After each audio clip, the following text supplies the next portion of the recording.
So when you're animating, it's worth bearing in mind that when an object stops, depending on the rigidity of that object, not all of that object is going to stop at the same time. So in this instance, we're going to use a cube, and if that cube was like soft, made of jelly, then when the center stops, that wouldn't mean that the extremities would stop necessarily at the same time. Likewise, with a character, when if you've got a guy running and he stops hard at the edge of a cliff, then his arms will fly out in front of him, and his neck will whip, and his hair will whip, and any soft bodies like a stomach or cloth will carry on moving because he's stopped, but the rest of his body still, elements of his body which he hasn't brought to bear yet, still have momentum. And it's a real fundamental sort of thing to understand with animation, that, not all of something stops necessarily at the same time.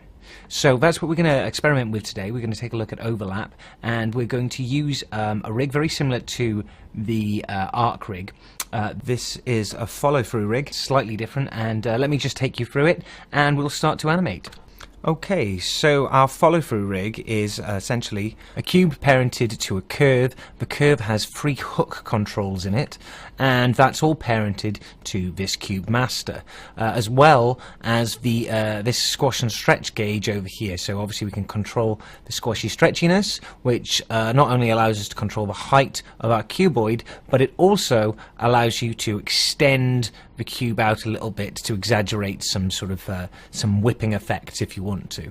So moving it back and forth with the cube master, and then controlling the actual curve using these hooks, which gives you a lot a lot of very versatile effects you can sort of achieve. So that's our cuboid follow-through rig. Let's animate it. Let's go to our keying sets and turn on location, and then with the cube master selected, we're going to go to frame 10, hit I, and then we're going to go to, say, frame 25, and we're going to drag this all the way over and hit I again. So it's a really short run and pretty snappy. That's what we want. We're going to go to our graph editor, and then we're going to turn off normalize, hit A to select all, and full stop. We can also come over here. We might as well just delete the Y and Z channels, because we won't be needing them, and we can just pull this up. And what we're going to do is make it almost linear. It's literally just it's just slowing at the end ever so slightly. So that's pretty cool. And yeah, what else? Well, we should grab our curve mid and curve top, come back to frame 10 and hit I to give those location keyframes, and then just a few frames in we'll want to pull these back, and actually we'll just rotate. There we go, we'll rotate that.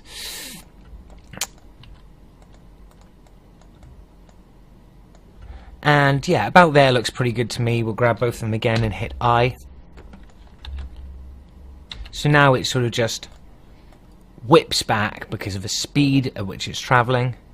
I'm thinking around here, maybe we should actually have it go even lower. Hit I again. And then at frame 25, when it stops, it's literally just got to come right back around. Grab both of them, hit I. Cool. So this is what we mean by follow through. It's this point where the cube stops, but the extremity of it keeps on going. And then we can sort of add a little bit of after sort of shudder, if you like, where this sort of comes back and just has a bit of a wobble. The rest is just settling overlapping action till it stops, taking it back and forth less and less each time. So this is what we're talking about when we say follow through. Essentially, the head and the base of this cuboid aren't traveling at the same speeds, and you know, it's the little touches like this little aftershock at the end.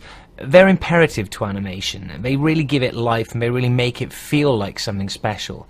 So yeah, give it a try.